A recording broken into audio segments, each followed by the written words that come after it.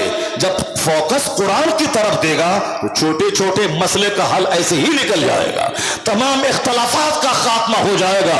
اور بندہ آج فضول ٹائم ہے لڑائی جھگڑا کرنے کا, موبائل سوشل میڈیا میں ساتھ ٹائم برباد کرنے کا, چونکہ قرآن کی تلاوت کا مزہ نہیں چکا ہے, قرآن پاک پہ ریسرچ کرنے کا لطف نہیں ملا ہے, اسی لیے وہ سوشل میڈیا پہ لگا ہوا ہے. کوئی ایک بات کہا, اب کوئی کامنٹ کر رہا ہے, کوئی دوسرا کامنٹ کر رہا ہے, کوئی تیسرا کامنٹ کر رہا ہے. یہ کامنٹ کا ایک طوفان لگا ہوا ہر طرف, چونکہ اصل مقصد سے دماغ ہٹا ہوا ہے. نتیجے میں فضولیات کے لوگ ماہر ہو گئے. اب قرآن کیا کہتا ہے؟ زمین آسمان کی پیدائش پہ غور کرتا ہے عقل مند جس کے پاس عقل سلیم ہے.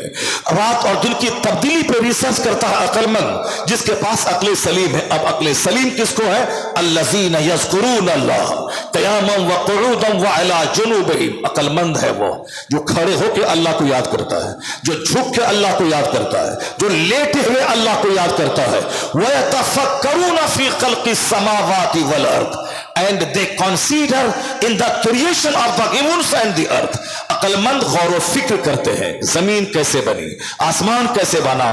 زمین آسمان کے بنانے والے پہ غور نہیں کرتا ہے کہ اللہ کیسا ہے, اللہ کیا کھاتا ہے, اللہ کیسے رہتا ہے. نہیں, اللہ نے جو کائنات بنائی ہے اس کائنات پہ بندہ غور کرے. خدا کی ذات میں غور نہ کرے بلکہ خدا کی تخلیق میں غور کرے. خدا نے جو دنیا کو بنایا ہے اس بناوٹ پہ غور کرے. اس کا اندر سے آواز آئے گی جب یہ شے لاجواب ہے, جب یہ کریشن لاجواب ہے, جب یہ تخلیق کا کوئی جواب نہیں تو خالق کیسا ہوگا. خالق کا کوئی جواب نہیں ہے. اسی لیے کہا کہ وہ لوگ حدیث وہ لوگ زمین آسمان پہ غور کرتے ہیں. وَيَتَفَكَّرُونَ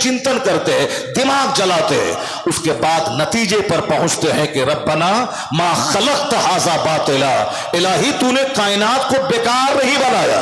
یہ دنیا یوں ہی نہیں فضول نہیں بنی ہے, کیونکہ وہ ریسرچ کیا کہ سارا سسٹم لاجواب ہے. تو اب بندہ یہ کہتا ہے ربنا ما خلقت ھذا باطلا, تو نے کائنات کو بیکار نہیں بنایا ہے.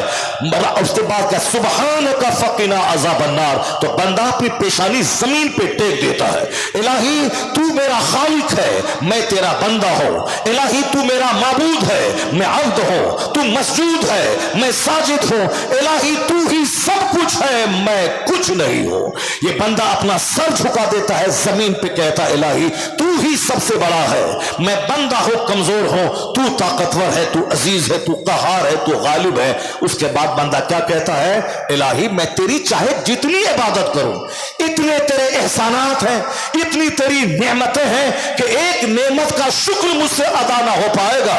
تو جب ادا ہی نہیں ہو پائے گا, برین کا شکر, آنکھ کا شکر, زبان کا شکر, بے شمار لوگ کروڑوں گونگے ہیں, اللہ نے مجھ کو زبان دی, اس نعمت کا شکر ادا ہو پائے گا. کروڑوں لوگ اندھے ہیں اور ہم کو اللہ نے آنکھ دی, اس نعمت کا شکر ادا ہو پائے گا. کروڑوں لوگ پاگل ہیں, اللہ نے ہمیں برین عطا کیا, اس نعمت کا شکر ادا ہوگا.